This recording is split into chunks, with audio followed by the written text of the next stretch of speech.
Subcommittee on Oversight and Investigations hearing will now come to order. Today, the committee is holding a hearing entitled Protecting Communities from Industrial Accidents, Revitalizing the Chemical Safety Board. This hearing will examine the ongoing mission, governance, staffing, and other challenges at the Chemical Safety and Hazard Investigations Board. Due to the COVID-19 public health emergency, members can participate in today's hearing either in person or remotely via online conferencing. Members who are participating in person must wear a mask. Such members may remove their mask when they are under recognition and speaking from a microphone. Staff and press who are present in the committee room must also wear a mask at all times. For members participating remotely, your microphones will be set on mute for the purpose of eliminating inadvertent background noise. Members participating remotely will need to unmute your microphone each time you speak, something you'd think we'd be used to by now. Please note that once you unmute your microphone, anything that is said in WebEx will be heard over the loudspeakers in the committee room and subject to be heard by live stream and C-SPAN. Because members are participating from different locations at today's hearing, all recognition of members, such as for questions, will be in the order of subcommittee seniority. If at any time during the hearing I'm unable to chair the hearing, the vice chair of the subcommittee, Mr. Peters, will serve as chair until I can return. Documents for the record can be sent to Austin Flack at the email address we've provided to staff, and all documents will be entered into the record at the conclusion of the hearing. The chair now recognizes herself for purposes of an opening statement. Good morning. Today's oversight hearing covers one of our small but incredibly important independent agencies, the Chemical Safety Board, or CSB. Although many of you have never heard of it, the CSB plays a vital role in protecting American workers and communities. We are all familiar with the role of the National Transportation Safety Board. When a plane falls from the sky, we want to understand not just why it happened, but also how we can prevent it from happening again. And that's the role that CSB plays when it comes to industrial accidents. The CSB improves the safety of American workers, communities, and the environment by investigating the root causes of these tragic events and making recommendations to prevent them in the future. While many Americans may not know the CSB by name, they are certainly familiar with some of the critical incidents that it has investigated. Please display the first slide.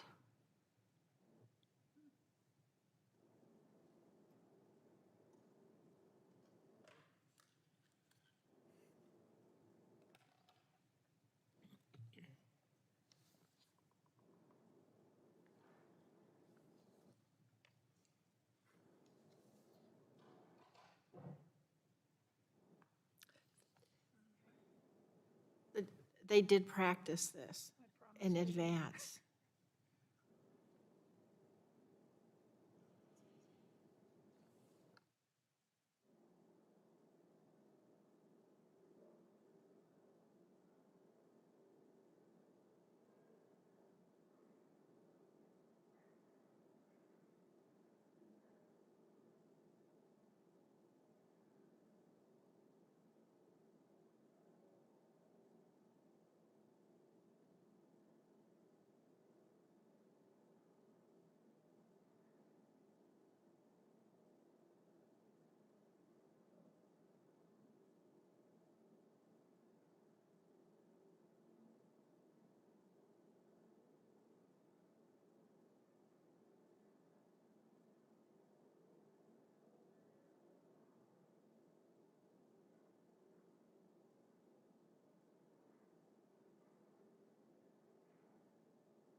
We have some kind of a technology problem, but I hope we can fix it because the first slide was a photo of the 2010 Deepwater Horizon disaster. And we all remember the Deepwater Horizon, a sudden explosion and fire on an offshore rig that took the lives of 11 workers and seriously injured 17 others. It also triggered a massive oil spill into the Gulf of Mexico that lasted for 87 days, one of the worst environmental disasters in U.S. history. In fact, this subcommittee held a field hearing in Louisiana to assess the local impact of the spill, and then I and Ranking Member Waxman later sent a letter to CSB requesting that they further examine the root cause of the accident. This was a disaster. In 2005, there was the BP America refinery explosion in Texas City, just outside of Houston. In that incident, 15 workers were killed and 180 more were injured during the restart of a unit at the refinery. In 2013, Texas saw yet another tragedy, this time at a fertilizer storage and distribution facility in the town of West. A fire within a storage facility triggered a massive explosion of ammonium nitrate. 12 emergency responders and 3 members of the public died. Over 260 people were injured, and more than 150 homes and businesses were damaged, resulting in hundreds of millions of dollars of property destruction. More recently, in 2019, there was a massive fire at the Philadelphia Energy Solutions refinery in Philadelphia, Pennsylvania, where a vapor cloud, including potentially deadly hydrofluoric acid, ignited. The quick actions of a control room operator to rapidly drain the remaining hydrofluoric acid prevented a massive release of more of the harmful gas, which would have placed the highly populated surrounding communities at tremendous risk. These are just a few examples of the critical incidents that CSB has deployed over the past several years. The devastating impacts that these accidents have had on facilities, workers, and surrounding communities are obvious.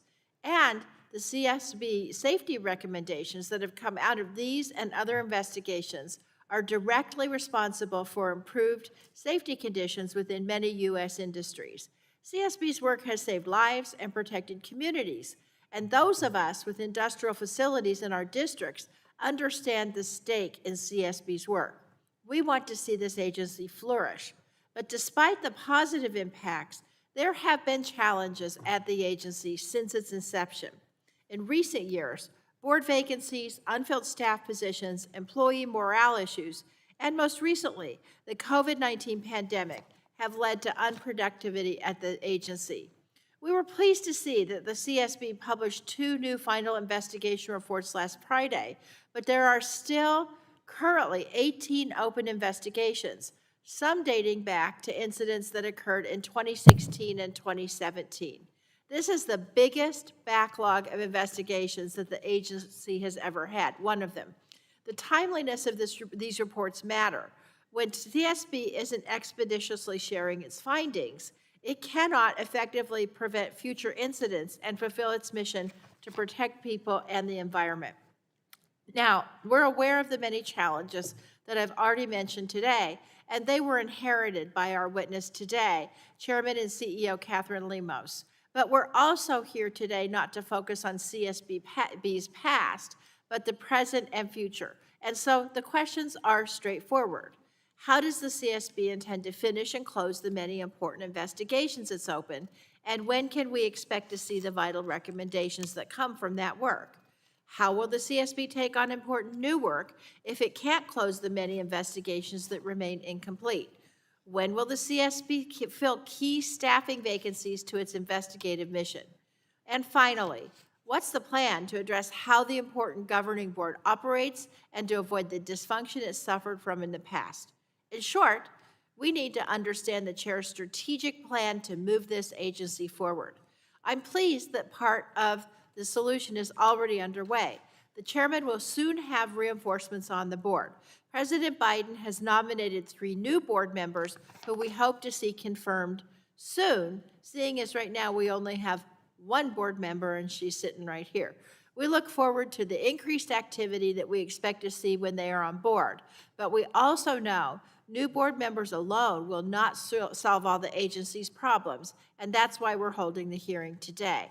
I want to thank the chairwoman for being here today, and I look forward to the discussion so that we can ensure CSB has the leadership, strategic plan, and resources needed in order to execute on its vital mission.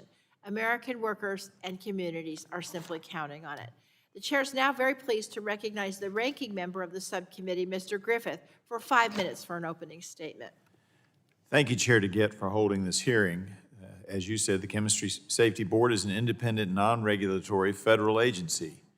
According to its enabling statute, the leading charge of the Chemical Safety Board is to investigate and determine the cause of any accidental release resulting in a fatality, serious injury, or substantial property damage. It has been described, as Chairwoman DeGette described it, as the equivalent of the National Transportation Safety Board, but for chemical spills as opposed to transportation accidents. Unfortunately, the board has been criticized for falling short of accomplishing this primary responsibility. The Chemical Safety Board was created by the Clean Air Act amendments of 1990, but it did not become operational until 1998. Since then, it has been saddled with functioning challenges. In 2000, just 2.5 years after its inception, the Government Accountability Office identified management challenges and investigative backlog. Now, 21 years later, we share the same concerns as our colleagues of Congress's past. Since May 1st, 2020, the Chemical Safety Board has operated with only one of its 5 board seats filled.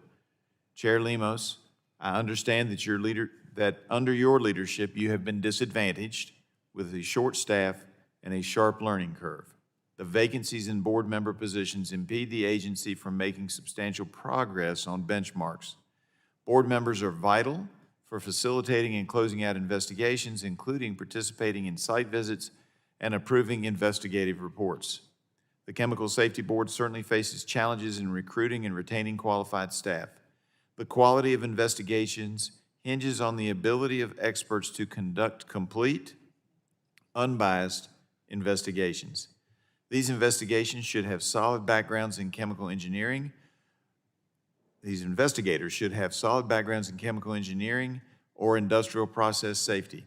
We understand it is difficult to compete with industry to find such specialized skill sets, but we are hopeful the board is taking actions to recruit these kinds of candidates for vacant investigator positions, and we would like to see that progress continue. I believe the Chemical Safety Board investigations can benefit industry, but I have real concerns how this work is being conducted. Due to the ongoing challenges with management over the years, investigation processes are somewhat unclear. The board should establish unbiased criteria for selecting incidents to investigate, as well as protocols to determine when to deploy an investigative team. Uniform procedures would help to ensure objectivity and balance in the board's investigative work, especially as staff turnovers occur. Based on the data and analysis of an investigation, investigative reports usually include recommendations. Yet these recommendations have no legal standards. They lack cohesiveness from one report to the next, and an absence of standardized criteria allows for investigative reports to include agenda-setting recommendations that advance a particular viewpoint. This is not the job of the Chemical Safety Board. The job of the Chemical Safety Board is to determine the root cause of an accident. When recommendations are made, they should focus on measures to minimize the consequences of an accidental release. That is their purpose as outlined in the statute. And recommendations should not need to be rewritten if new staff is placed on an investigation. The Chemical Safety Board should not set expectations that are unreachable. It is not practicable to eliminate all chemical accidents, and the law does not mandate that. Above all, the role of the Chemical Safety Board is to play fact finder in these incidents and to provide regulators with information they need to create policy. The board should not seek out investigations or issue recommendations simply to spotlight disfavored technology or preferred new practices. Finally, the Chemical Safety Board must focus on completing outstanding investigations as quickly as possible. To gain the trust of stakeholders and the public, the board must conduct its operations in a timely and a transparent manner. A communications between and communications between the Chemical Safety Board and industry must improve to repair the reputation of the board. Today, I hope we'll focus on what the Chemical Safety Board can and should do in the upcoming months to close out high-quality investigations in both an expeditious and an efficient manner. We need to hear from the board on how they will improve internal processes and allocate resources judiciously to complete rigorous and instructive investigations. I thank you for representing the Chemical Safety Board, Chair Lemos, and being here today, and we look forward to your testimony. I yield back. I thank the gentleman. Chair now recognizes the chairman of the full committee, Mr. Pallone, for 5 minutes for an opening statement. Thank you, Chairwoman DeGette. Today, we're conducting an oversight of a little-known but important federal agency, the Chemical Safety Board. Coming from a state with a large number of industrial facilities, I've been involved with the CSB since its inception, helping to create and secure appropriations for the agency back in 1998. Since that time, CSB has conducted vital investigations into industrial chemical accidents. Its mission is to find answers and provide recommendations to prevent future incidents. For example, in my district, CSB investigated the 2005 acetylene service company gas explosion in Perth Amboy, which killed 3 workers. From its findings, CSB made recommendations that address the dangers of flammable gas accumulation and how to prevent similar incidents in the future. But despite its good work, CSB has faced numerous challenges in recent years. This past May, the committee sent a bipartisan letter to CSB outlining our concerns, including a backlog in investigations, understaffing, and management challenges. And these concerns are shared by members on both sides of the aisle, and I'm pleased that we're here today to continue this important bipartisan oversight. One of my biggest concerns is that CSB has been slow to finalize its reports and provide critical safety recommendations in recent years. For instance, CSB has yet to release its investigative report on the 2019 Philadelphia Energy Solutions refinery fire and explosions, which involved the release of hydrofluoric acid, a highly toxic chemical. Fortunately, because of built-in safety protocols at the plant and the heroic action of the workers, the worst potential outcomes for both the workers and the surrounding Pennsylvania and New Jersey communities were narrowly avoided. Yet it's been 2 years now since this incident, and CSB still has not released its investigative findings. It's imperative that we understand the root causes of these types of incidents so that we can safeguard workers, protect communities, and prevent future incidents. And I look forward to hearing from Chairperson Lemos and on her plan to close this and other investigations. The CSB also plays an important strategic role in preventing future incidents in the face of climate change and extreme weather. Industrial facilities across the country are at increasing risk. You need to look no further than this most recent hurricane to see that. Earlier this month, Hurricane Ida dumped record rainfall in New Jersey, flooding the Raritan River and devastating communities throughout the state. The Environmental Protection Agency is still assessing the damage at oil sites, chemical facilities, and Superfund sites, including one completely inundated Superfund site that was previously home to a large chemical plant. Meanwhile, in Louisiana, 138 industrial facilities were in regions that fully or partially lost power due to Hurricane Ida. This is problematic considering that some of these facilities use electricity to contain hazardous materials. We don't know yet the full extent of chemical spills, oil leaks, and toxic air releases in the state. And to its credit, CSB has warned industrial facilities about the safety hazards posed by extreme weather events, particularly hurricanes. For example, CSB highlighted the 2017 Arkema chemical plant fire near Houston, Texas, and found that the company was unprepared for the flooding levels experienced during Hurricane Harvey. Houston Mayor Sylvester Turner testified before the subcommittee in March that the Houston region, which is home to countless petrochemical and other industrial facilities, experienced 3 500-year floods in 3 years. And recent analysis shows that 2,500 chemical sites in the U.S. lie in moderate to high-risk flood zones. So there's no question that floods and other extreme weather events are getting worse, and I look forward to hearing how the chairperson is positioning the agency to address these growing strategic challenges. In my view, getting the CSB back to functioning at the highest level is the first step, and the goal of today's hearing is to help get CSB back on track, and I hope that we can all come together to revitalize this critical agency. It really is critical, and I thank the chairperson for having this hearing, which I think is very important. Thank you, Chairwoman DeGette. Thank you so much, Mr. Chairman. Chair will now recognize the ranking member of the full committee, Mrs. Rogers, for 5 minutes for an opening statement. Good morning, Madam Chair. Thank you. The chemical industry is one of the largest manufacturing sectors in the U.S., serving both the domestic and global marketplace. Our chemical industries help stimulate the economy by providing materials that we use in our everyday life. But when major chemical accidents occur, they can result in devastating impacts, including death, serious injury, and significant property damage. These accidents pose a significant risk, not only for workers, but for surrounding communities. In the Clean Air Act amendments of 1990, Congress took a three-faceted approach to address the potential risk from these significant events, using the Occupational Safety and Health Administration, the Environmental Protection Agency, and the Chemical Safety Board. To understand the role of the CSB, it is essential to understand the landscape in which the board operates, including its main players and their designated roles. The EPA has a primary role in addressing accidental releases. The 1990 amendments required the EPA to publish regulations and guidance for chemical accident prevention, preparedness, and response activities at facilities using substances that pose the greatest risk of harm from accidental releases. This act placed EPA in charge of requiring qualifying companies to develop their own risk management plans. To protect workers from injury resulting from accidental releases, the 1990 amendments provided OSHA with standard setting and enforcement authority concerning process safety management. OSHA also provides training, outreach, education, and assistance in this area. Unlike EPA and OSHA, the CSB, by law, is an independent, non-regulatory body established to provide objective knowledge. The board's primary purpose, as stated in the conference report to the Clean Air Amendments of 1990, is to investigate the root causes of accidental releases. This is an important function.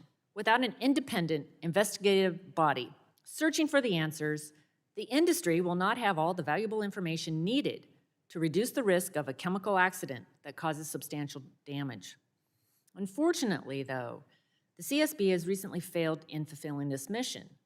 Right now, the CSB has a backlog of 18 investigations, not including the 2 investigations were closed last Friday, with the oldest open investigation from 2016. Let me be clear, waiting more than 5 years to close out these timely and important investigations simply is not acceptable. These investigations help companies understand what went wrong to help prevent future accidents. Something must be done to improve the investigative process and end the waiting game for owners and operators of these facilities. I recognize the CSB must have all of its parts working to ensure functionality. Otherwise, it cannot address its investigative backlog and new investigations. A key building block here is quality investigators. They must have chemical or process safety expertise to analyze accidental releases and discover the root causes. It is also crucial that investigators have proper experience and the relevant scientific qualifications to make technically feasible and practical recommendations about how to reduce risk from chemical accidents. The board's statutory responsibilities include investigating chemical accidents and providing Congress, federal, and state authorities with periodic reports that contain recommendations to improve chemical safety. Unfortunately, CSB is not fulfilling those responsibilities. Importantly, the CSB should not be seeking ways to expand its jurisdiction into EPA's or OSHA's authorities. The testimony mischaracterizes, quote, safety recommendations as part of the root cause investigation. While it seems reasonable CSB suggests steps to address a specific accident, its statute seems to suggest something different. Under the law, SAFE is a feature that may be explicitly covered in CSB's periodic reports, not root cause investigations. Moreover, the majority of the law's references to recommendations suggested changes in regulations.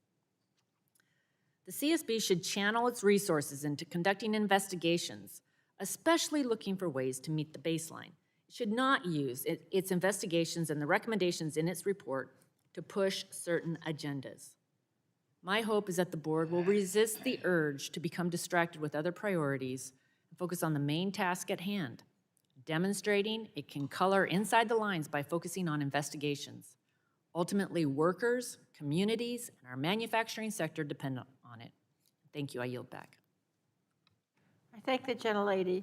Chair now asks unanimous consent that the members' written opening statements be made part of the record, and without objection, so ordered. I now want to introduce our witness for today's hearing, the Honorable Catherine A. Lemos. Am I pronouncing that correctly? Lemos? Okay, thank Lemos you. is correct. Chairperson and Chief Executive Officer, U.S. Chemical and Hazard Investigation Board. We really want to thank you for appearing today, and I know you are aware that the committee is holding an investigative hearing, and when we do so, we have a practice of taking the testimony under oath. Do you have any objections to testifying under oath? No, ma'am. Let the record reflect the witness responded no. The chair then advises you that under the rules of the House and the rules of the committee, you are entitled to be accompanied by counsel. Do you desire to be accompanied by counsel today? No, ma'am. Let the record reflect the witness has responded no. And so if you would you please rise and raise your right hand so you may be sworn in? Do you swear that the testimony you're about to give is the truth, the whole truth, and nothing but the truth? You may be seated. And let the record reflect the witness responded affirmatively, and you're now under oath and subject to the penalties set forth in Title 18, Section 1001 of the United States Code. And at this time, the chair will now recognize you for 5 minutes to provide your opening statement. Before we begin, I want to explain the lighting system. In front of you are a series of lights. The light will initially be green, then it turns yellow when you have 1 minute remaining. We'd ask that you try to wrap up at that time, start wrapping up, and the light turns red when your time expires. And so Chairperson Lemos, you are now recognized for 5 minutes. Thank you. Please let me know if this microphone is adequate, that you can hear me. Just move it a little closer, I A think. little closer. Great. Don't want to take any more time. Good morning. I'm Dr. Catherine Lemos, and I'm proud to serve as the chairperson and CEO of the United States Chemical Safety and Hazard Investigation Board, or CSB. As you know, and if you stated, our mission is to drive chemical safety change through independent investigations to protect people and the environment. This is a critically important mission and one to which we are fully committed. We achieve this mission through 3 strategic goals: to advocate for safety, to prevent for the recurrence of significant chemical incidents, and to maintain an engaged and high-performing workforce. I'd like to address each of these. First, our strategic goal to advocate for safety, which involves achieving change through recommendations, outreach, and education. In total, CSB has released 860 safety recommendations. 742 of those are closed. In FY21, CSB has issued 19 new safety recommendations in comparison to 0 for FY21. A major focus of CSB in FY21 has been advancing and closing previously issued recommendations, because this is a key driver to realizing positive safety change. In FY21, CSB advanced 46 recommendations, 28 closed successfully. In comparison, in FY20, CSB advanced only 15 recommendations, 4 closed successfully. Another strategic goal is to prevent recurrence of significant chemical incidents through independent investigations. Over the years, CSB deployed to 146 incidents. Even through the pandemic, following our COVID safety plan, which we implemented very early on in my tenure, CSB has continued to efficiently deploy to meet our mission. In FY21, CSB made a commitment to increased transparency, and we have demonstrated this through initiating live board meetings upon completion of our investigations. In FY21, utilizing this new transparency process, we completed 3 investigations: Aghorn, AB Specialty, and Evergreen Packaging. This compares to only 1 completed investigation in FY20.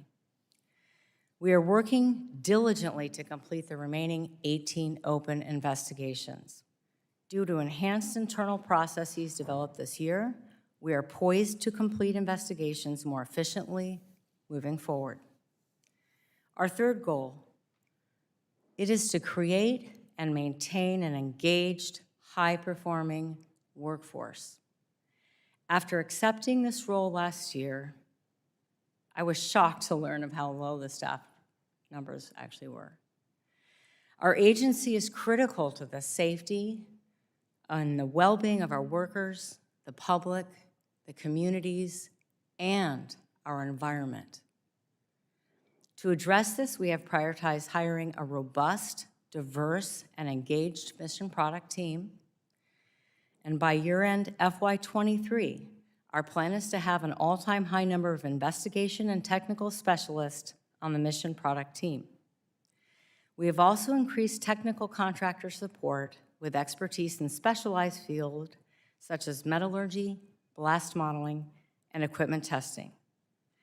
To create more stability at the agency, we are hiring key support staff and leadership at the career level. Finally, CSB looks forward to onboarding new board members. These appointees are critical to our mission. They bring unique subject matter expertise and additional perspectives that helps to ensure the integrity of our products while enhancing our advocacy. Ultimately, we are committed to the CSB mission, we are committed to its growth, and we are committed to ensure that we can respond and react properly to catastrophic chemical events. Thank you, and I look forward to your questions. Thank you so much, Chairperson Lemos. Chair now recognizes herself for 5 minutes for questioning.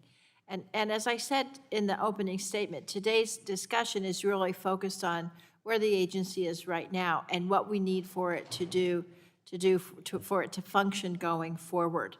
And so I just want to ask you a series of questions, Chairperson, and if you can answer as briefly as you can, that would help because, of course, we each only have 5 minutes to question. Now, as we all talked about on both sides of the aisle, CSB investigates some of the most consequential industrial accidents in the United States. Is that correct? Yes, ma'am. And the purpose of those investigations is to identify the root causes and then make corresponding safety recommendations to prevent future incidents. Isn't that correct? Yes, ma'am. So conducting these investigations and then informing the public of its findings is really the bread and butter of CSB's work, and I know that you agree with that. So let's talk for a minute about the investigation backlog, which I know you are striving mightily to reduce. But as many of us on both sides of the aisle said, there are 18 open investigations, some which go back to 2018. So my first question to you, Chairperson Lemos, is do you currently have a strategic plan and scheduled timeline to close each of the 18 open investigations? Chairperson, do you have a plan to close each of those 18 investigations? Yes, Chairwoman, we have a plan, and I'm looking for my specific notes on the data for that right now. Okay. So hold just a moment.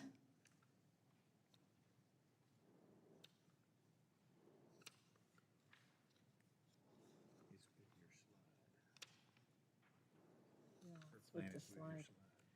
Yeah, the ranking member points out the plans with the slide. Do you have that there? You know what? What I'm going to, okay, do you have it now?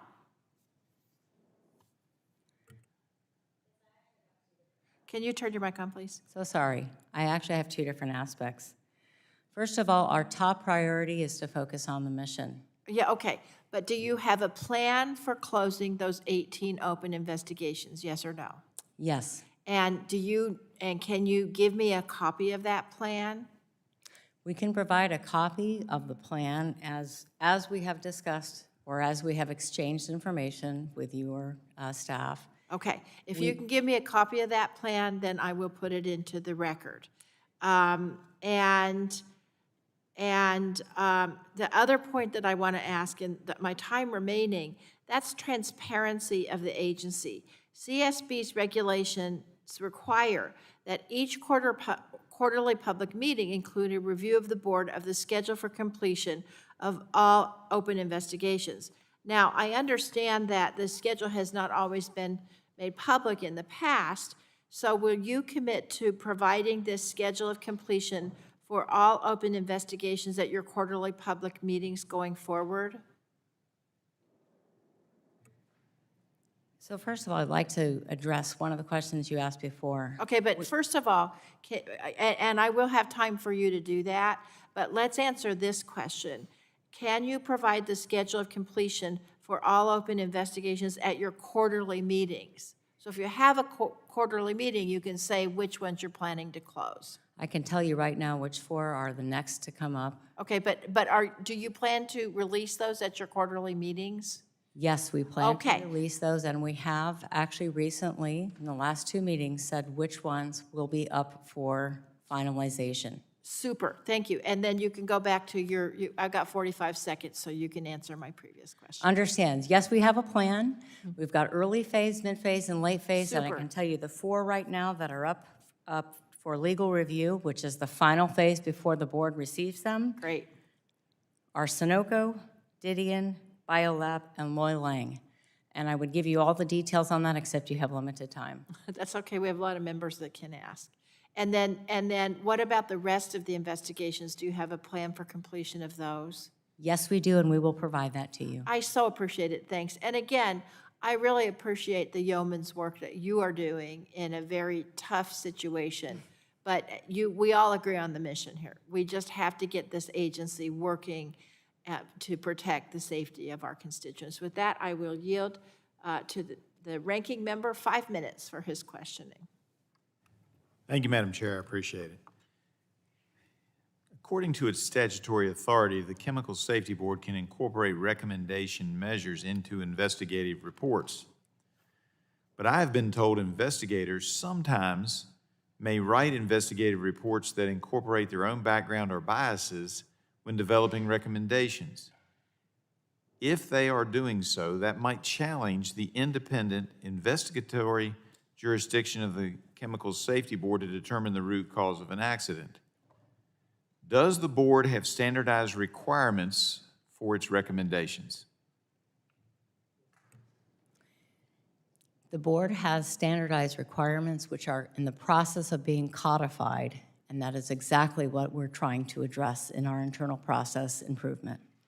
And when do you anticipate that that will be codified? I know you're the only member of the board, so it makes it more difficult, but when do you anticipate that would be completed? Within months. So if we check back in 6 months, it either ought to be done or pretty darn close. Is that what you're saying? It should be prior to that. We actually have drafts written, and it would be nice to have other board members to weigh in on that as well. Don't disagree with that. And- Okay. And do appreciate that you have been carrying this load yourself. So I don't want to underscore that with any of my.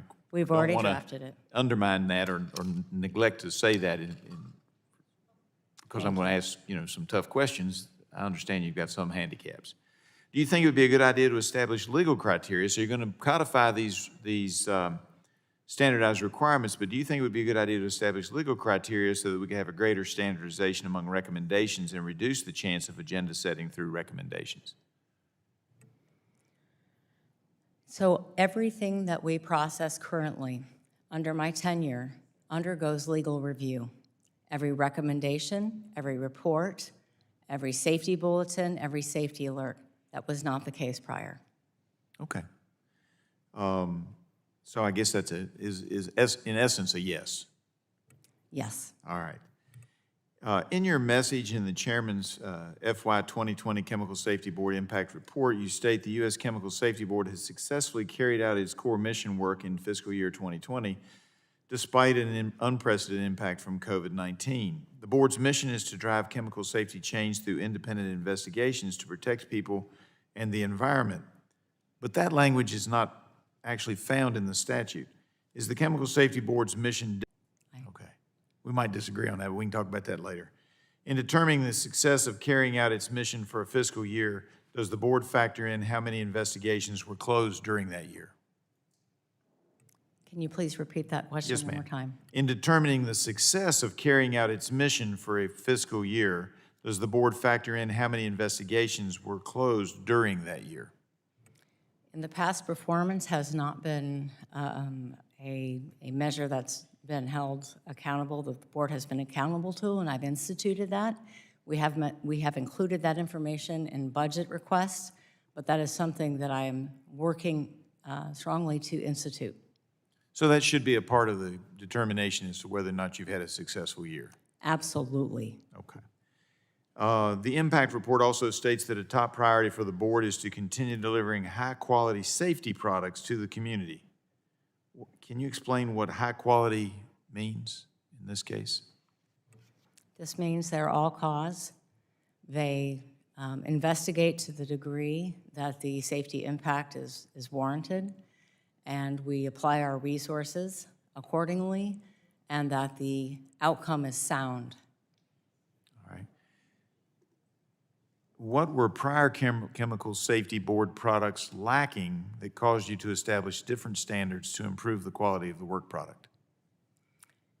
As mentioned, there have been widely varying product types and product integrity levels. And it's having come from the NTSB and having been at the FAA receiving those recommendations and reports, it's really important that you have consistency in your logic flow from the facts to the findings to the conclusions to the recommendations. And that is something that we have been working on vehemently this past 6 months to a year. All right. Thank you very much. I yield back. Thank you. I thank the gentleman. Chair now recognizes the chairman of the full committee, Mr. Pallone, for 5 minutes. Thank you, Chairwoman DeGette. I wanted to focus on CSB's strategic role in addressing climate change risks to industrial facilities. As you know, thousands of our chemical and petrochemical facilities are in low-lying areas that are vulnerable to flooding. Just this past month, Hurricane Ida caused a serious risk of power outages and flooding at a number of facilities in my state, Louisiana, New York.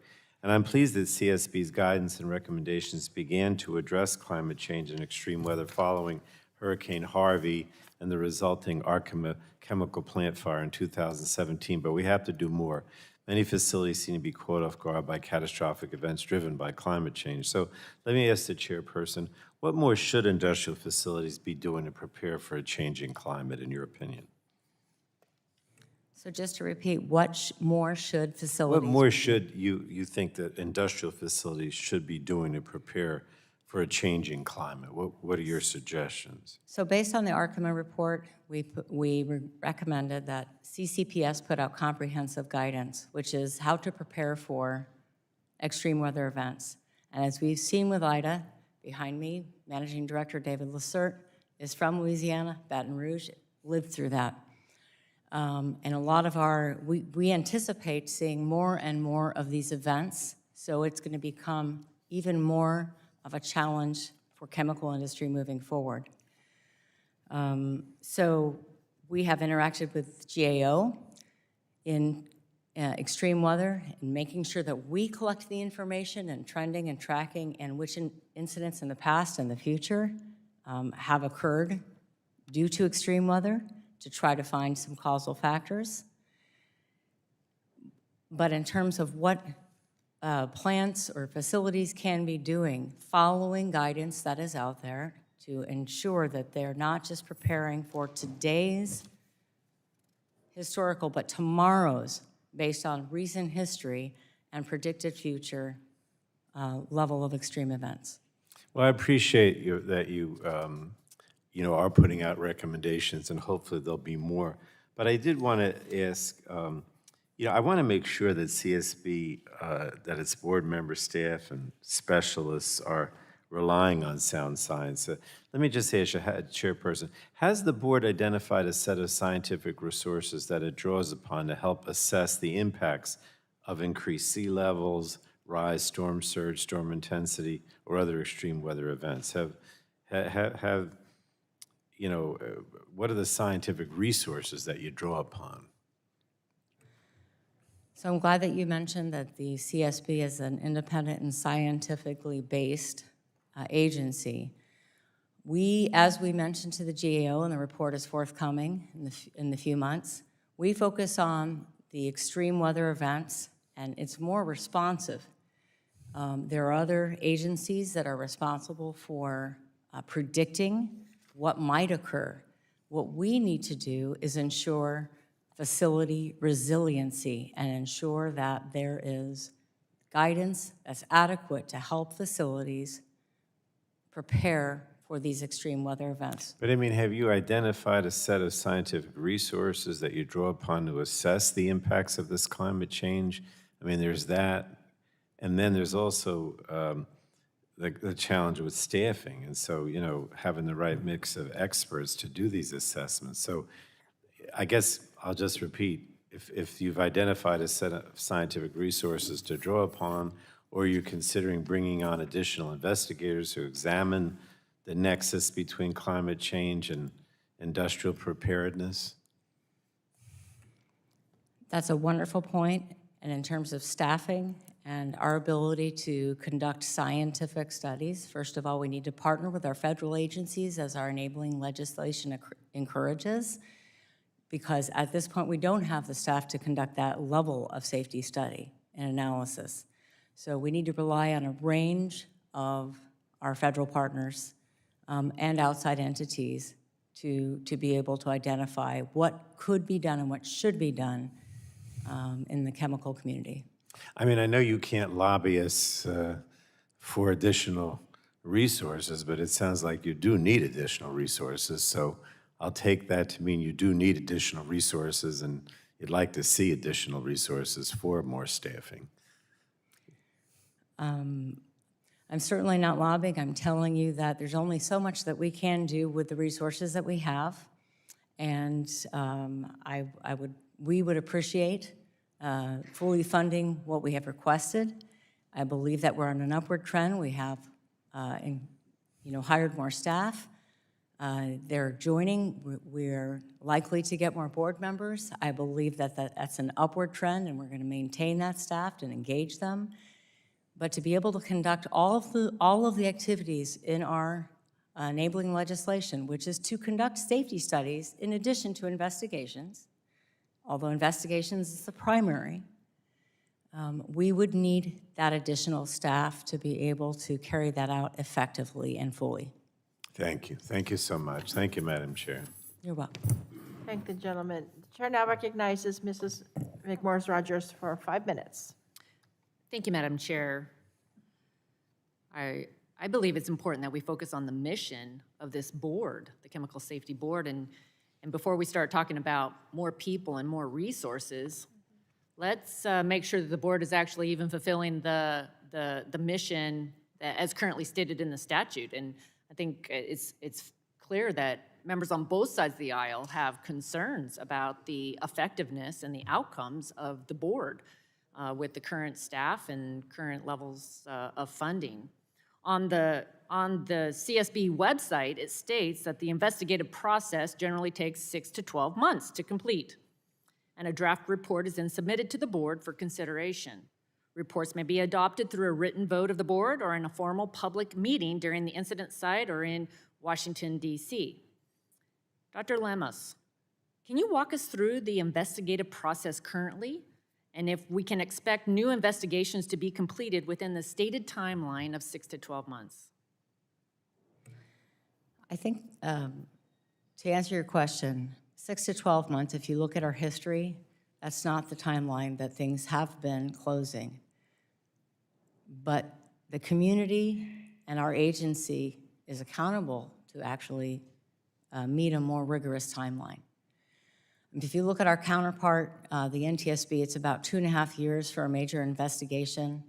Part of the problem, or part of the challenge, is that our agency has moved to an all-or-nothing full investigation, 160-page report, or not at all. And part of what I'm trying to do is return to what the CSB used to do and what the NTSB does, and provide a range of products such that we can get out immediate safety recommendations and products within that time frame. So do you believe that the 6 to 12 months is the right timeline? Or if it's not the right timeline, then do you think Congress needs to evaluate the timeliness of CSB's work? So I believe that the enabling legislation says 1 year. 1 year is very aggressive, especially for a major investigation. I believe that less than that is very reasonable for a minor investigation. The oldest investigation in the backlog is from 2016. Do you think that the recommendations for that report, assuming the investigation is closed at some point, if implemented, would be outdated or carry less weight, as these recommendations would have a year or so after the incident? There's no doubt that the delay has a negative impact on the safety. Thank you. But we do have the ability to issue urgent safety recommendations if identified any phase of the investigation. Okay, in the chairman's FY 2020 Chemical Safety Board Impact Report, it states that one investigation was closed. If there's a backlog of 18 investigations, does it mean it would take 18 years to address only the backlog? Or do you have a plan for an accelerated process for backlogged investigations? Thank you for that question. We absolutely have a plan for accelerated closure. We've already executed on that. We did 3. We completed 3 this year versus 1 last year. There were different reasons for that. And I've already committed to 6 in the coming year, and we've already identified 4 that will be coming to the board before the end of the year or early in the next year. I would like to have other board members to vote on those with me, but that would close the 3 oldest plus 1 of the newer. The statutory purpose of the CSB and the Clean Air Act is to investigate root causes of accidental releases. Have you discussed providing alternative types of work product besides an investigative report that identifies the root cause in a condensed bulletin report form? I'm so glad you mentioned that, because that's exactly what the CSB used to do and what the NTSB does. And so by providing a range of products, a safety bulletin, a safety case, one of the most impactful reports I've ever read was from 1998, 2 events and 8 pages in a safety bulletin, unrelated, but they both, unrelated industries, but they both dealt with management of change. Those were out, I believe, within 6 to 8 months. That is what we need to be able to accomplish. Thank you. I yield back, Madam Chair. I thank the gentlelady. Chair now recognizes Ms. Rice for 5 minutes. Thank you, Madam Chair. Ms. Lemus, if we could just go down, I'd just like to talk about the nuts and bolts. I'd just like to talk about the nuts and bolts of the agency.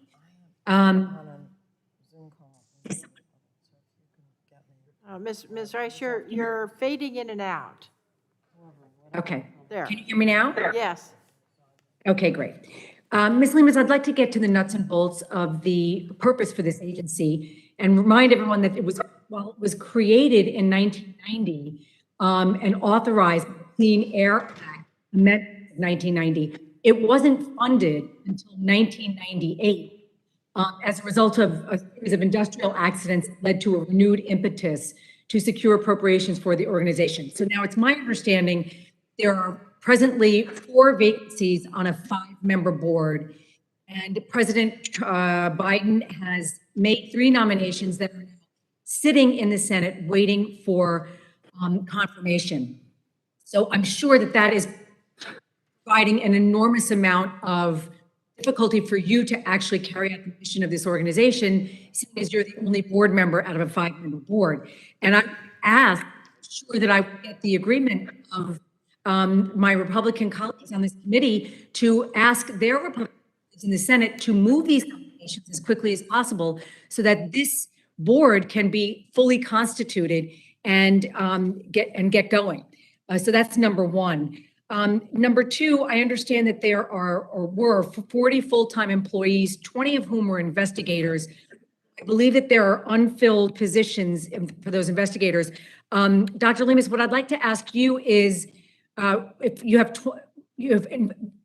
who else makes up your staff, right? I mean, it's all well and good to talk about the outcome of certain investigations, but if we don't have an agency that is fully staffed with the appropriate personnel and a specific mission, then the result of investigations are surely going to be delayed and questioned. So I just want to get into the nuts and bolts of, who else are your employees other than investigators?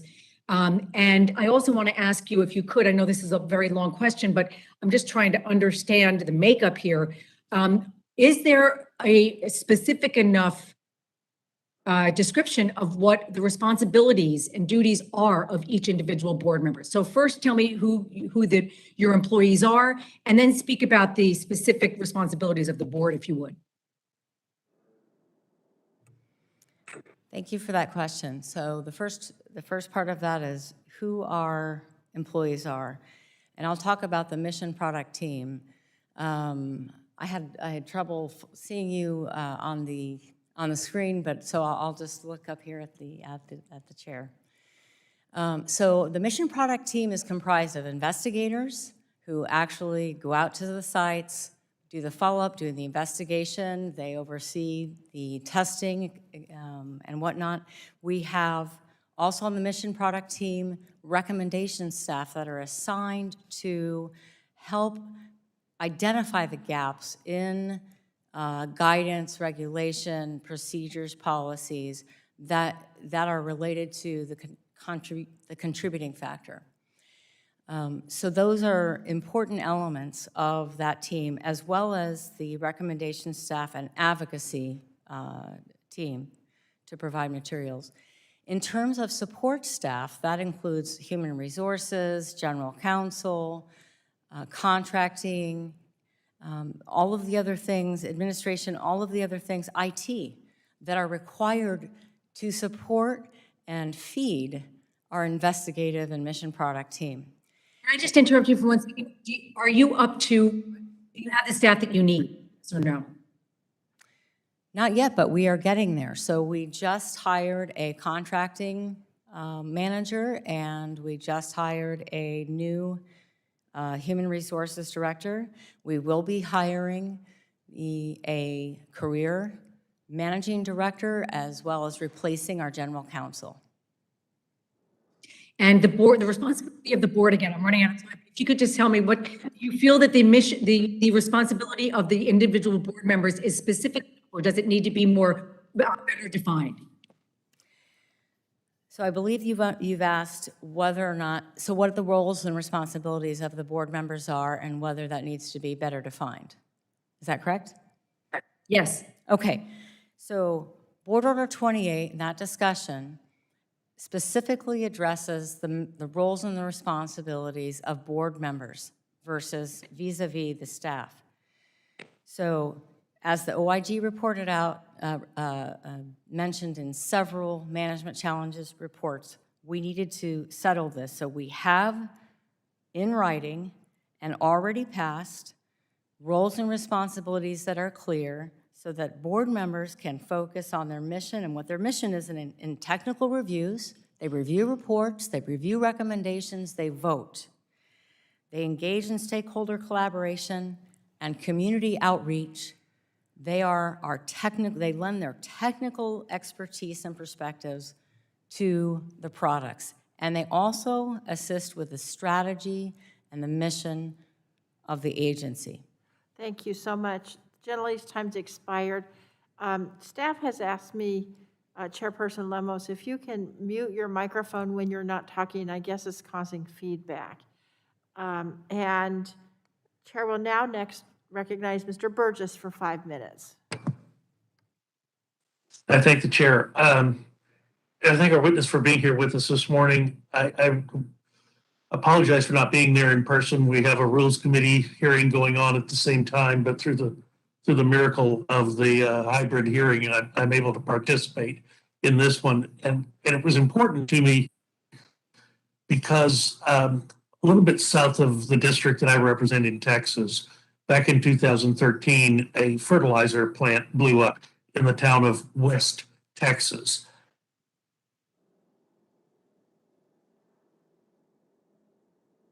Dr. Burgess, we've lost your audio.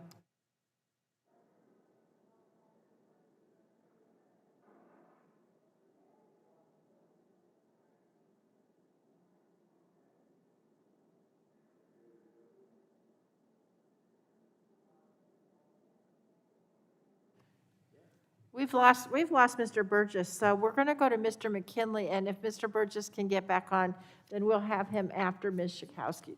So, Mr. McKinley, you're recognized for 5 minutes. We apologize profusely, Chairperson Lemos. Thank you, Madam Chairman. If we could start, I'd like to enter into the record a statement for the American Chemistry and the American Fuel and Petrochemical Manufacturers in support of the CSB. Without objection.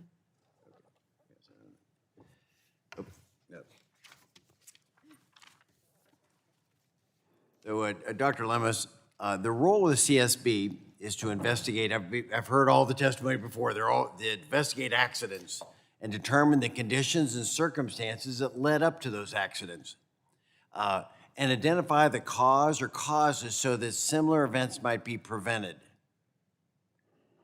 For the record, is that a fair assessment? Yes, sir. Okay, so, but according to the CSB's website, and its mission is to, quote, drive chemical safety change through independent investigations. That's worded slightly differently than the statute. And the phrase, quote, drive chemical safety change seems to suggest some form of an attempt to regulate chemical safety, which we've heard testimony, that's really the responsibility of the EPA. The CSB should only be making recommendations to them. Now, the Senate Environmental and Public Works Committee recently considered, as we've talked about, the 3 Democrat nominees to fill the vacancies at the CSB. Each of them do have different backgrounds. This one of them, however, has focused her work on advocating for regulations, close quote, and in recently deleted tweet targeted the Trump EPA and her inability to work in a technical and an unbiased manner. So, given the nominee's background and the extensive backlog for accident investigations and staffing shortages, and with the full awareness that you're under oath, can you ensure us that the committee, that the CSB will not attempt to take on the role of a regulatory agency and remain focused on its statutory mission of independent investigations and recommendations? Yes, sir. Our mission and our mandate is to be free from political interference and to not regulate. Now, the gaps identify recommendations and safety gaps, but we are not a regulator. Were you concerned that this nominee has expressed such strong opinions about wanting to regulate? Was that a concern to you? I would prefer not to express my opinion regarding statements of nominees that have not been confirmed, but I can commit to you that I will maintain what I committed to the Senate, that we are a non-political agency, we are not regulatory, and our job is to be safety-focused and to call out the safety gaps. Thank you.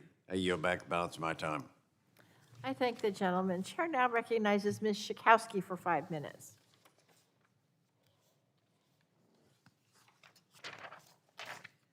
Thank you, Madam Chair. Thank you, Ms. Lamone.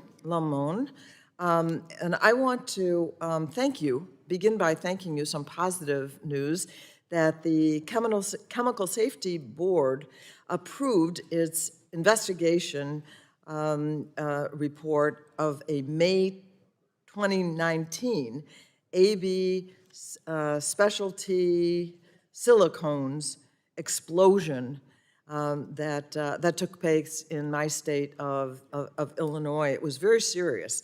The incident killed 4 workers and caused serious damage to the town of Waukegan, Illinois. So that, I'm very grateful for that, but I want to talk about the abilities that you have to answer the enormous issues that face you. So exactly how many, or approximately how many a year of these incident reports do you get? Are you asking how many incident reports meet our reporting criteria? I mean, when someone calls up and says there's been a problem, how many are those?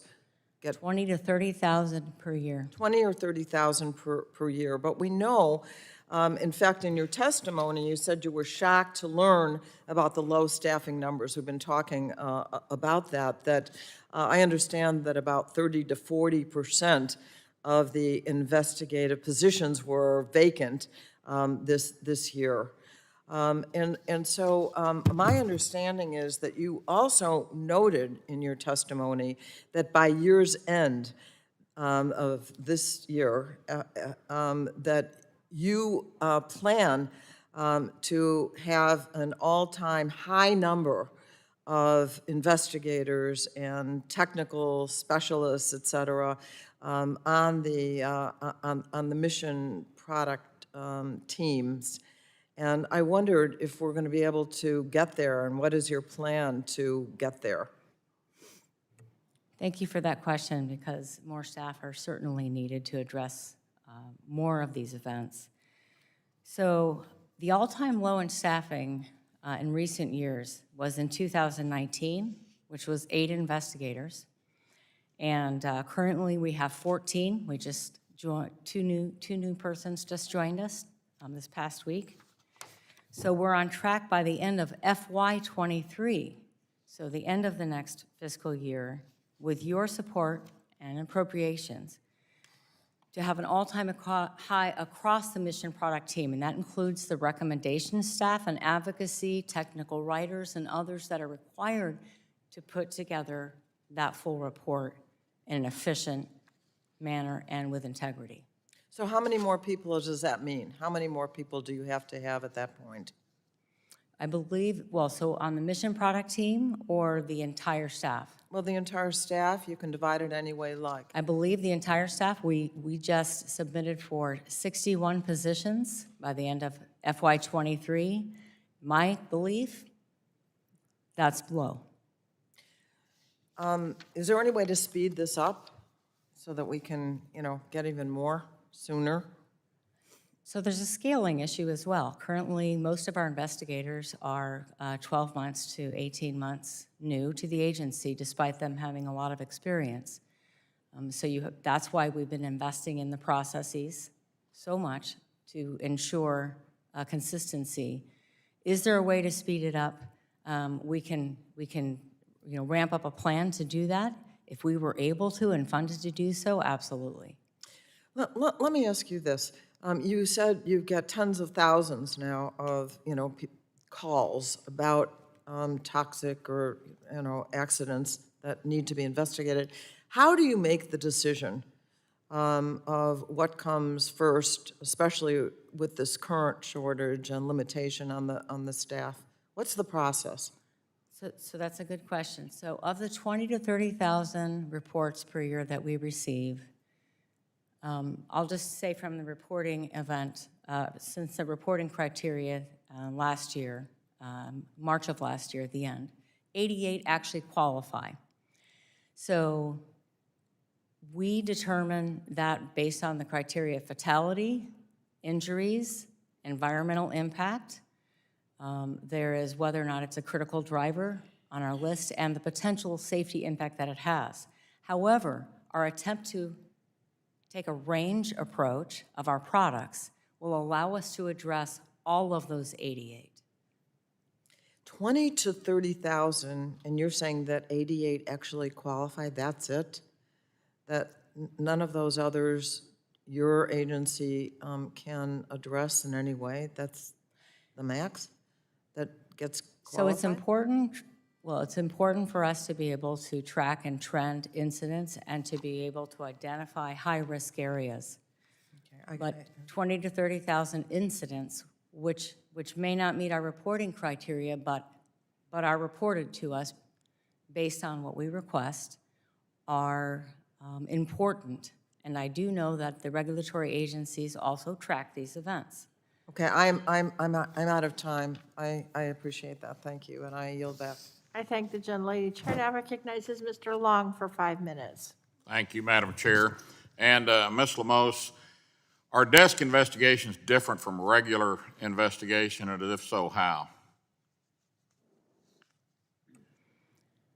So I appreciate the question regarding desk investigations. Desk launches are what I'm referring to, and that's actually not a formal name. We don't have that. We're still exploring the model and the method by which to have a more agile approach to addressing the range of events that we see. Okay, and why might an accidental release not warrant a deployment of investigators to that site? We have to prioritize with limited resources. We can't deploy to every single accident, nor is it necessary to deploy personally to each and every incident.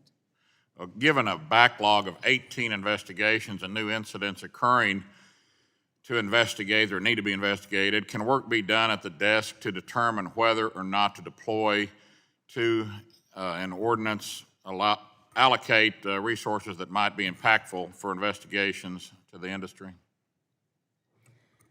So we're maintaining an agile approach moving forward. Again, we have to codify with the staff. I would like other board members to weigh in as well. But with the staff, we're taking this approach that if you're familiar with the NTSB, who we were crafted after, they complete hundreds of accidents through the help of their federal counterparts. And in my confirmation hearing and process, it was encouraged upon me to reconsider the degree to which we utilize our federal counterparts to help us carry out our investigations. And what's your personal role in closing out investigative reports, and how will this shift or change if the 3 CSB board nominees are confirmed by the Senate? Just to make sure I heard the question, if they are not confirmed? Pardon? Just to confirm the question, you are asking what is going to be the impact if they are not confirmed? No, if they are confirmed. We will continue forward just as we are now with closing investigations. There will be some training time and some education when you have 3 new board members at the same time. Obviously, that's a challenge to take on. But we will have increased advocacy and community engagement, and that's critical to the success of our agency.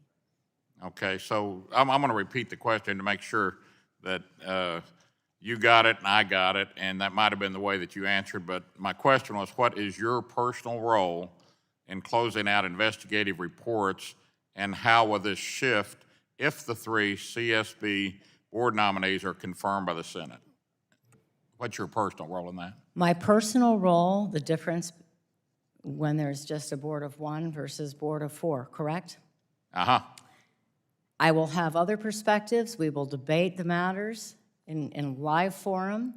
We will have other perspectives. That's going to be the difference in closing those out.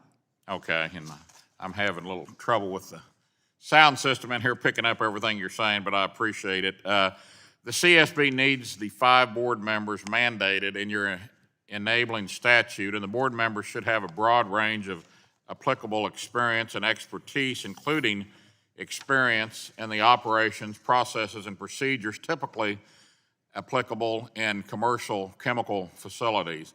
If you could create the most well-qualified board, what applicable experience and expertise do you seek out in those board members? So the question is, and I'm trying to speak louder and into the mic, I moved it, if you can hear me. It's part on my end, but that's fine. I've got an issue, so that's fine. Excellent. So the type of experience that is mentioned in our enabling legislation really just describes the range. Safety management systems, human factors, toxicology, those familiar with chemicals. It takes a range of backgrounds, and it's very rare for someone to have all of those together. Okay, thank you. And I appreciate you being here today, and I yield back, Madam Chair. I thank the gentleman. Chair now recognizes Mr. Tunko for 5 minutes. Thank you, Madam Chair. And certainly as a subcommittee chair on this standing committee of Environment and Climate Change, I have great interest in the operational qualities of CSB. So despite its significant impact on the safety of workers and communities, CSB has a history of governance challenges. Specifically, board infighting and long stretches without steady leadership have undermined the agency, to say the least, over the years. These board-level issues have led to significant challenges for staff at the agency, including high attrition, low morale, and difficulty attracting new hires.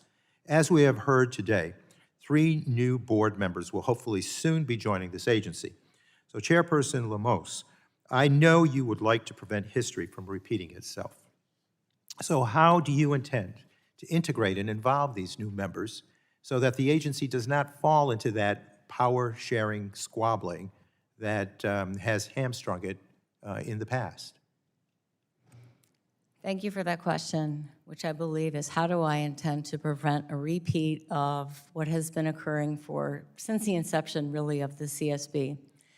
I met the CSB at a time when it seemed to be more stable, around the 2005-06 timeframe, and appreciated how they worked as colleagues together. So the first thing that I did when I joined the agency was realize that we have a pressing need to address the OIG's management challenges. And that was my top priority last year, and we finalized that, which was to provide the structure for the board members to know what their roles and responsibilities are, to provide them the support staff, and to help them execute that. That is what I did. Thank you. And Chairperson Lemos, I assume you have examined some of the root causes of the friction that has undermined the functionality in the past. So can you share some of your insights into why the board has had these management problems in the past and what you intend to do so that these mistakes are not repeated under your leadership, particularly given that new board members will be arriving soon? Well, it's possible that memorializing these changes in CFRs, such as the NTSB has, would help. And our benchmarking, we use the DNFSB, we use the NTSB and other agencies in terms of how we structure decision-making and budget-making. Perhaps codifying that would allow for these board orders, which are internal policy, to settle down. Thank you. Earlier this year, you approved a revised Board Order 28, which set new terms for board member responsibilities, budgeting power, and other related areas. While I understand that this new board order was intended to respond to some of the criticisms of CSB identified by EPA's Office of Inspector General, some of your critics have called this a power grab because the action was undertaken during a, I quote, quorum of 1. Will you revisit Board Order 28 once the new members are on board? So the question is whether we will revisit Board Order 28 once new board members join. I want to establish that our board orders, as I found them when I joined, were not in alignment with our enabling legislation. They were not empowering the board members to actually carry out their function and staff to carry out their function. So what I did, if someone says it's a power grab, the changes in Board Order 28 have nothing to do with a quorum of 1. It's simply allowing the board to carry out their function successfully and staff to carry out with responsibility their functions. Okay, so then let me ask this. Will you commit to ensuring that the new members are empowered to both carry out their duties and revise board orders by a majority vote? Absolutely. Board orders should be a democratic process. So that you would commit to ensuring that they're all recognized and having their input? All board orders should be in compliance with the law and should be voted on to the extent we have the Thank you. room, right? Yes, thank you. And so, look, we all want to avoid the issues that have prevented CSB from performing effectively in the past. So I do look forward to seeing the agency get back to excellence. And with that, Madam Chair, I yield back. I thank the gentleman. Chair now announces that the committee will be in recess for 10 minutes.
The committee will come to order, and the chair now will note that Mr. Burgess has solved his technology problems by appearing in person, and she will recognize him for 5 minutes. I thank the chair. Thank you, Dr. Leibus, for being here with us today. I will tell you, I've been looking forward to your appearance today because the experience I had with, it's not in my district, but just outside my district in the town of West Texas several years ago. I was interested in your responses to Mr. Tonko's questions because that was largely the type of question I had when I visited West Texas shortly after the accident. And I mean, you named the federal agency and they were on site. So you had the FBI, you had DOJ, you had ATF, you had, I didn't see Customs and Border Protection, but I suspect they were there somewhere. FEMA was very much in evidence. And all of these agencies collected at this Emergency Operations Center, and there's no Chemical Safety Board. And yet they were there, but they didn't interact with the other agency personnel who were there doing the investigation and getting the evidence. In fact, when FEMA took me on an automobile trip through the neighborhoods that were affected and seeing all the houses, it was an unusual type of situation because the roofs were lifted off the houses and they came right back down. So there was no vertical, it was only the vertical displacement, no horizontal displacement, but obviously the houses were destroyed in that process. Chemical Safety Board was not part of that, but they were in a trailing car, like several cars behind. And I never understood quite why we wouldn't all be working to the same end. Presumably, if the FBI finds something interesting, then the Chemical Safety Board might find it interesting as well. Or the Chemical Safety Board might have a question that would be important for the law enforcement branch of the federal government to know. So can you help me there? Are you more aligned now where there's less likely to be that silo? Because it was almost like there was a physical silo around the Chemical Safety Board that day. Thank you for that question. The siloing, and just to repeat, the siloing, why was the CSB not working intimately with the other federal agencies and local, and why was their presence not noticed? And that is something we have been focusing on by building stronger coalitions with our federal counterparts and local. I did not understand that as well. When I joined the agency, it was very foreign to me as a process. So I can't explain why that had occurred in the past, but I can tell you that moving forward, we have already started to interact much more closely, not just with our Congress and the local representatives, the local responders immediately to ensure, and OSHA and EPA, we have contacts. We started last year to say who's the regional, who's the federal, here are their phone numbers, and that's the type of connection that we are building moving forward. One of our councils here on the subcommittee, I don't think he's here today, but referred to the Chemical Safety Board when I asked him a question about it many, many years ago. He said it's like the NTSB for a chemical accident. So you have the National Transportation Safety Board. If there's an airline accident or a train accident, the Chemical Safety Board performs that same function. If there's a chemical incident, which seemed like a good idea, but if indeed patterned after the NTSB, they probably work pretty well with their counterparts in law enforcement and in the case of of air traffic with the air traffic controllers and everyone who would be involved in providing them the data. Seems like that's a good model to follow. Absolutely, the NTSB is a good model to follow in that respect. One difference I will point out in the chemical industry, it's much more distributed in terms of the regulation and oversight than the aviation industry is. So if you look at the other transportation domains, you will see some of the same fragmentation and extra effort required to pull those entities together, like a bridge collapse or a pipeline explosion. You're going to have other local entities, but it's a great model. We need to have that presence, we need to have that collaboration and strengthen it. Well, I appreciate your testimony today, your service to the Safety Board. I'll yield back. I thank the gentleman. Chair now recognizes Mr. Peters for 5 minutes. Thank you, Madam Chair. Some of our colleagues were hearing them say that the CSB should not be using its scarce staff resources to make recommendations or issue regulations to protect public health and public welfare. But that's a key component of CSB's mission, and preventing future incidents has to remain a top priority. Prior to my time in public office, I worked at EPA for a short time on toxic substances and later spent 15 years as an environmental lawyer. I've got a keen interest in CSB's role in updating EPA's risk management plan, or RMP, requirements. Under the RMP, known also as the Chemical Disaster Rule, industrial facilities are required to follow rules that help prevent accidental releases of chemicals that can cause death, injury, property, or environmental damage, or require evacuation of surrounding communities. Now, EPA is now in the process of updating the RMP rule, and given CSB's years of identifying the root causes of exactly the kinds of chemical disasters the RMP is intended to prevent, I think CSB has an important role to play. Chair Lemos, I understand you sent a letter to EPA in July with high-level recommendations for how to update the RMP. Are you preparing to give more detailed recommendations during the public comment period on the proposed RMP rule? I want to make sure I hear you correctly because it's a little bit muffled, but you're asking me if I'm prepared to make more specific recommendations to RMP than we have in the past. I know that we made. Yes, as part of the public comment period. So we were engaged in the listening sessions. I'm hoping I'm understanding your question correctly, but we were engaged in the listening sessions over the past several months. I understand that OSHA is also going to have similar listening sessions for PSM. We reiterated 3 specific recommendations that have been open with regards to RMP for a long time and that are critical. 2 on chemical reactives and 1 on inherent safety design in the PSM process. Okay. Well, among other things, I understand you recommended that EPA consider mandating evaluations for inherent safety, which I gather means implementing inherently safer product technologies and practices that permanently eliminate or reduce potential hazards. For example, minimizing the amount of chemicals on a site. And I imagine that CSB has a long list of inherently safer technologies and practices. Are you prepared to provide all that information to the EPA? Absolutely. In fact, in preparation for the letter to the EPA regarding inherent safety, which we reiterated, and I'm a strong believer in the life cycle and design and inherent safety at all levels of the process. I counted how many, I worked with our staff to count how many recommendations we've made to entities, industry, any recommendation that was related to inherent safety. And that sort of data, I think, would be very useful and powerful. Great. So closely related to the RMP program is the Occupational Safety and Health Administration's, OSHA's Process Safety Management Program. That PSM program is similarly focused on preventing the mishandling or release of highly hazardous chemicals.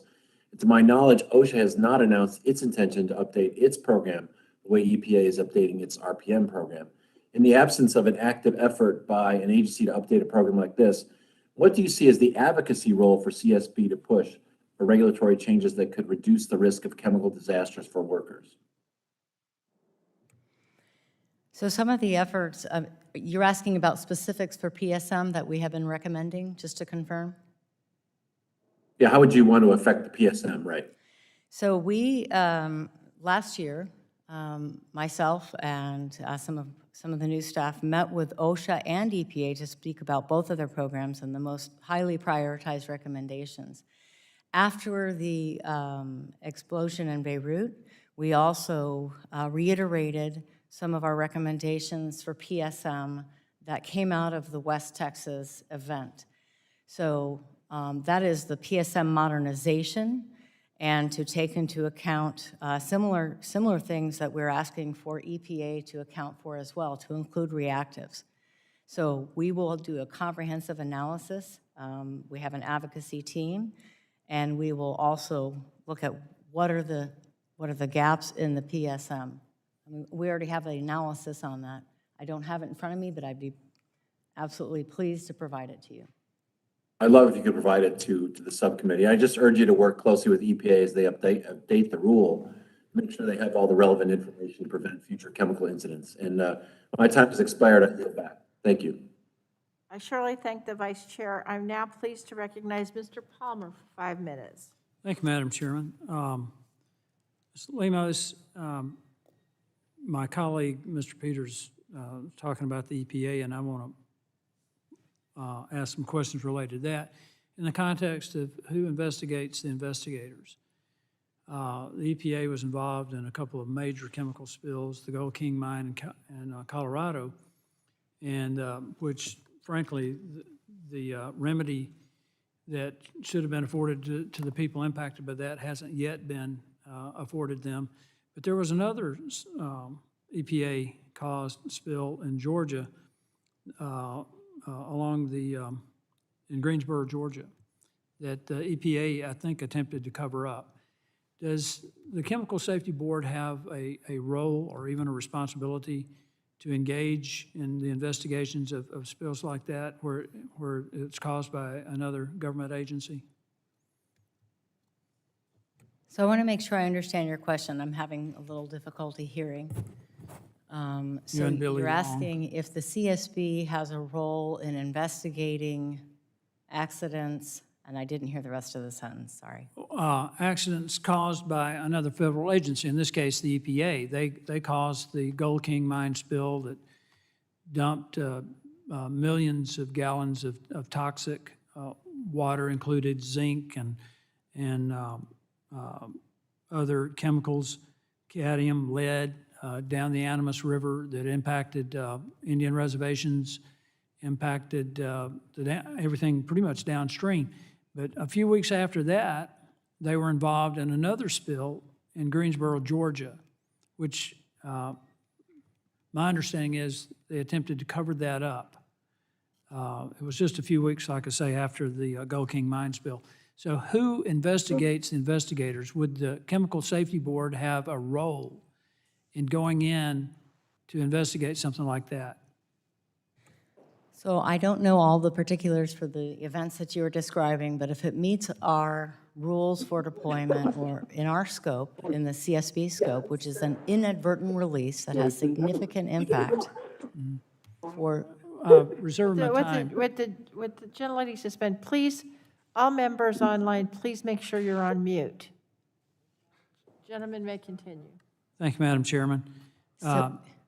Well, I can answer. So that the Chemical Safety Board has the responsibility to investigate. That doesn't mean the EPA does not investigate as well. Similar to the NTSB and the FAA, I worked on both sides of the fence. But the CSB is an independent investigation that is not focused on the oversight or punitive element. It is to determine the root cause, as I've heard many of you say today. Right. Well, in the case of the EPA, they denied responsibility, I think, for the Greensboro spill.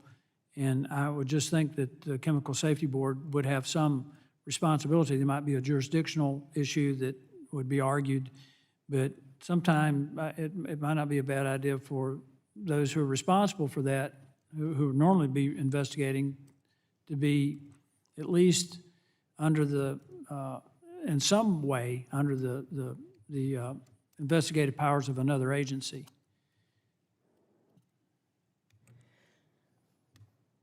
So there are some circumstances, and we're facing some of those today, where some parts of the EPA have jurisdiction because it could be of criminal nature. Just as if there is a malicious intent, ATF would take over. So I'm not positive, but there are some circumstances where we defer to other federal agencies in those circumstances we still continue to investigate. Well, I know you're a board of one right now, but I think you may have been on the Oversight Committee when we were looking into the employee dissatisfaction, what was going on with the board, and the retaliation against whistleblowers. Are there any plans in place to improve employee satisfaction, to protect whistleblowers and others who work at the Chemical Safety Board? Absolutely. In terms of employee engagement and maintaining, I believe that having career staff stability at the board member level, stability at the leadership level, and commitment for funding from Congress is super important to helping staff members feel appreciated for their contributions and feel that their progress is meaningful to the world. I thank you for your answers. Madam Chairman, in regard to my line of questioning about who investigates the investigators, I do think it's something that this committee ought to consider looking into, considering the fact that I'm not sure that the remedies that were expected as a result of the Gold King mine spill have been implemented to the satisfaction of the people who were impacted by it. And with that, I yield back. I thank the gentleman for the suggestion, and Mr. Griffith and I will discuss that. Chair now recognizes Ms. Schreier for 5 minutes. Thank you, Madam Chair, and thank you for being here today, Chair Lemos. CSB has a long history of working with other agencies to conduct its investigations, as we've been discussing today. In fact, the EPA, OSHA, Department of Homeland Security, DHS, all have some jurisdiction over chemical facility management. So it's critical that CSB maintain productive relationships with those agencies. However, CSB's role to investigate the root causes of these incidents is unique and distinct from the roles of EPA, OSHA, and others. So while there may be opportunities for efficiencies in working together, I am concerned that CSB's understaffing has led to an over-reliance on findings from other agencies. So could I ask you, Chair Lemos, how do you see CSB's role versus that of the EPA, OSHA, and DHS when it comes to industrial safety? The roles are very different. Working together and collecting information, each of those investigations are for different purposes, and the role of the Chemical Safety Board is an independent, non-regulatory investigation. This model works very well at the NTSB, where you take the information from the company, from the different federal agencies. You don't rely on them for their conclusions. You take the facts, and with those facts, we come up with our own findings and conclusions. And do you feel like you have the appropriate support to take that information and come up with independent findings? And I understand the fact finding together, but I would imagine you have slightly different angles. Can you talk about that a little bit? EPA versus OSHA versus DHS? I don't know why I'm having a little bit of a challenge hearing. So the question is, can I talk about the difference in the perspective of the findings for those three different agencies? Well, if you go in together and you gather facts together, do you feel like you're the only person on the board? Do you feel like you have enough support to independently come up with recommendations? I guess here's how I would state that question. Like, how do you balance the efficiencies of working together, gathering that data together, and working with other agencies while also ensuring your own independence? And do you have enough support to do that? We certainly are asking for more support. If that's the theme that we gather today, I hope that everybody gathers that we need more support. OSHA and EPA certainly have far more staff to carry out their work. We exchange information. If we collect information, for example, an interview together, The information that we ask is not used for punitive purposes, so it has to be collected separately by those other agencies. Our staff is incredibly knowledgeable.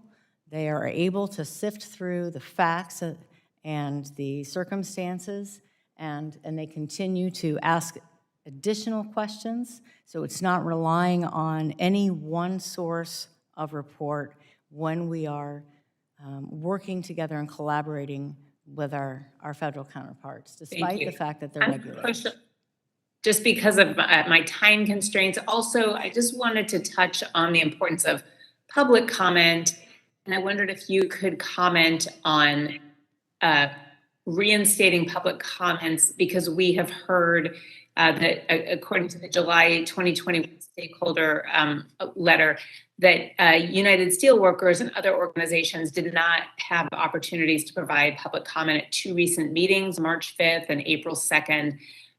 Can you touch on that? Tell us if that is true or not.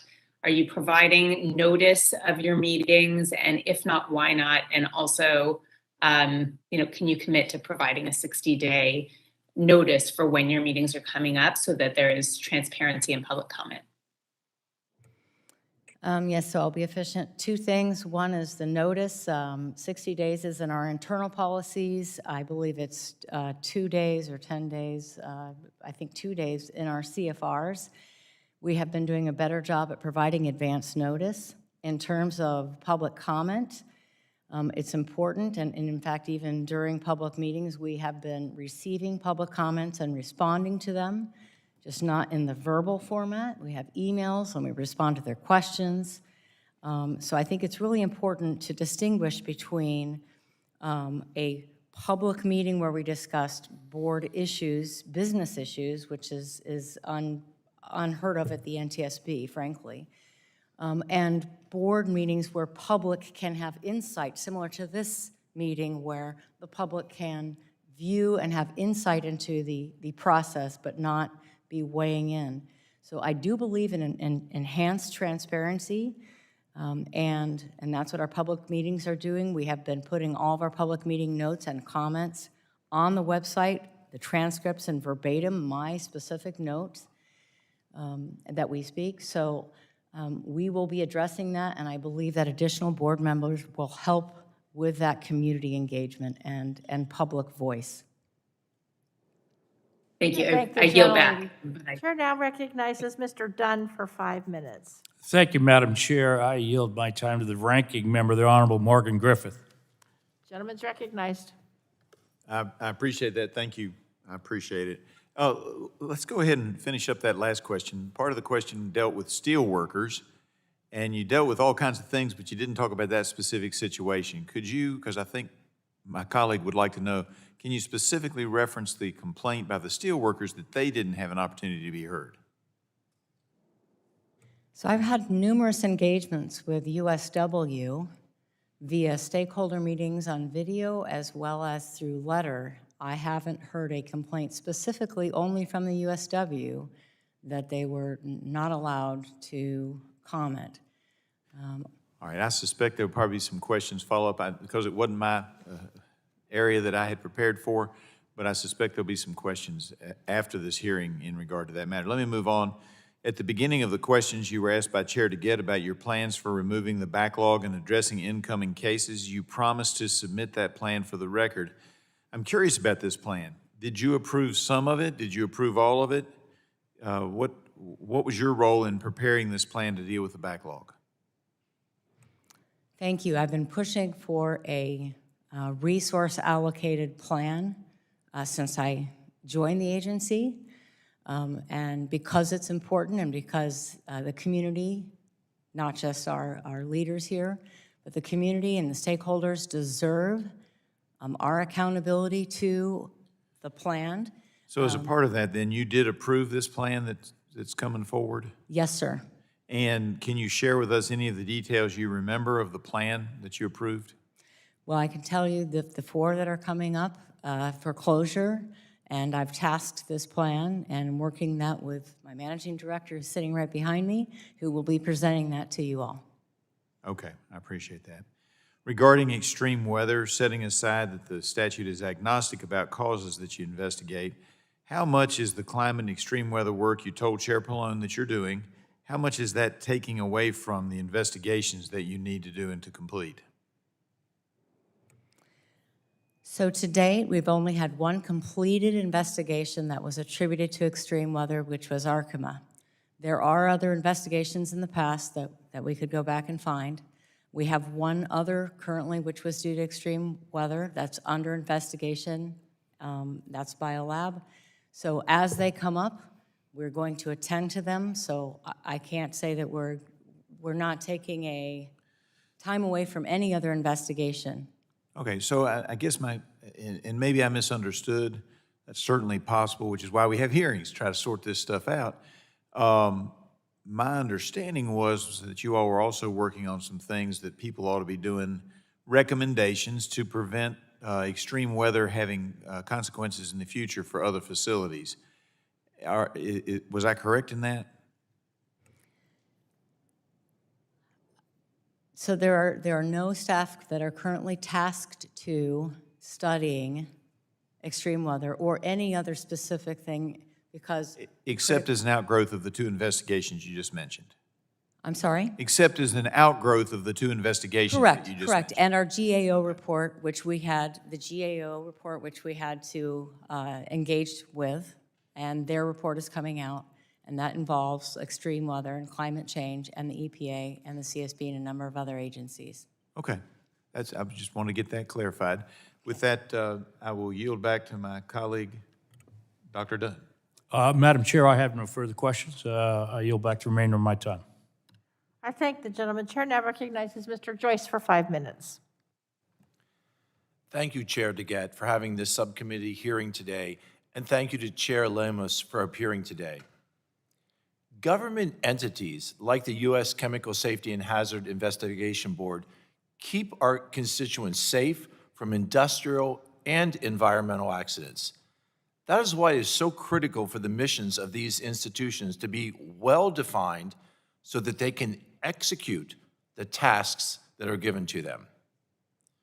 Chair Lemos, the CSB's mission, and I'm quoting from your mission statement, is to drive chemical safety change through independent investigations to protect people and the environment.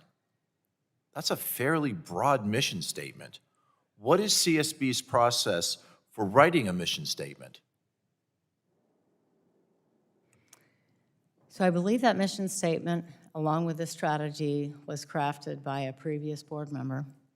And if this goes back to the process of the mission, the vision, and the strategy, then that is up for renewal, in which case I sincerely hope to have other board members to work through that with me. I can't tell you the genesis of that particular mission statement, but I will work on that and I can get back to you. Thank you. I'd appreciate the follow-up in that regard. My second question for you is that government works best when it is small and yet effective. Attempts at government expansion or overreach inevitably end up in waste, low productivity, and failure of the original mission, even an ill-defined mission. I want to be clear that CSB's mission is critical, which is why it needs to be narrowly and clearly defined to give the best chance for success. If President Biden's 3 new CSB member nominees are confirmed, how do you see the changing the mission statement, as you had just addressed, on the CSB-based backgrounds of the 3 new appointees? I can't speak to how they will influence the mission statement in which ways, because I haven't personally met them, but I can tell you that I will ensure a non-political process and ensure that the mission is scoped appropriately, because already now, as you know, we need to prioritize which events we focus on.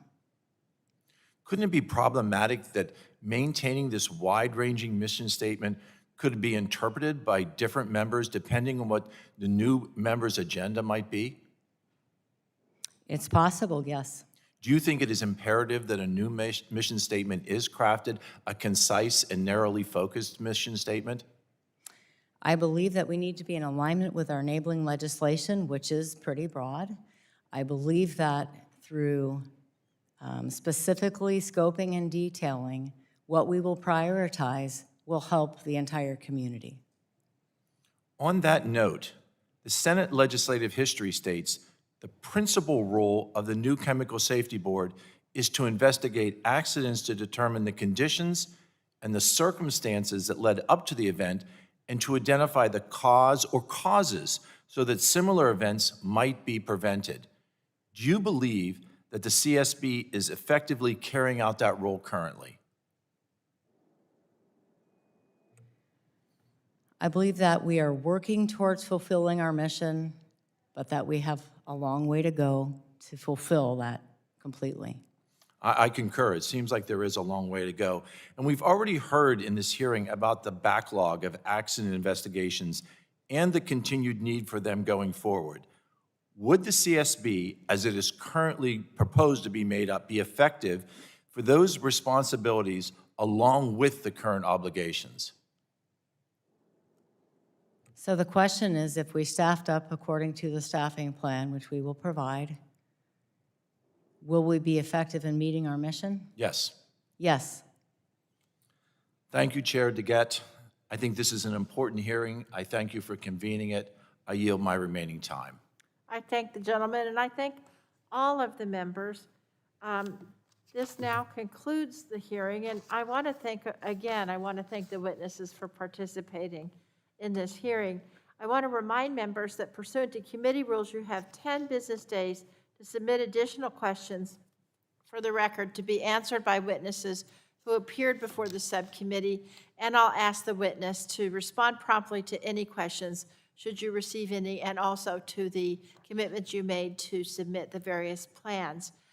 We want to insert in the record by unanimous consent a letter from the ACC and AFPM to me and Representative Griffith dated September 28, 2021, a letter from Representative Pallone and others to the CSB dated May 20th, 1921, a letter to the CSB to Representative Pallone and others dated June 10th, 2021, and a letter from 22 labor, environmental, community, and scientific organizations to CSB dated July 8th, 2021. This is the letter several members referred to as the Steelworkers letter.